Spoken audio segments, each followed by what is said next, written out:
ફરીથી જે રીતે સરકારશ્રીની ગાઈડલાઈન હોય છે કે વરસાદના કેટલાક મહિનાઓમાં જમીન ખોદાણને લગતા કાર્યો ન થાય તેના કારણે આપણે કેટલાક વખતથી સમયથી મેન્ટેનન્સના કાર્યો કરી શકતા ન હતા, પરંતુ સરકારશ્રીના ગાઈડલાઈનના અમલવાર મુજબ હવેથી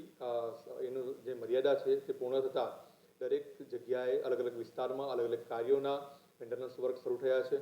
તે જ મુજબ મોટા વરાછા જળ વિતરણ મથક અને એના સંલગ્ન વિસ્તારમાં જે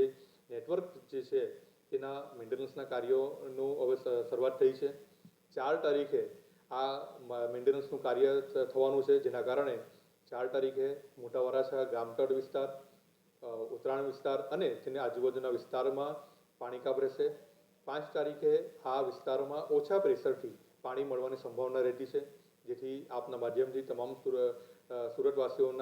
સુરતવાસીઓને અને ખાસ કરીને તે વિસ્તારમાં રહેતા લોકોને હું જણાવવા માગું છું કે આગમચેતીના ભાગરૂપે 4 તારીખ અને 5 તારીખની જે વ્યવસ્થા છે એ આપણે કરીને ફરીથી આપણે 6 તારીખથી આપણે રાબેતા મુજબ આપણને પાણી પુરવઠા મળશે.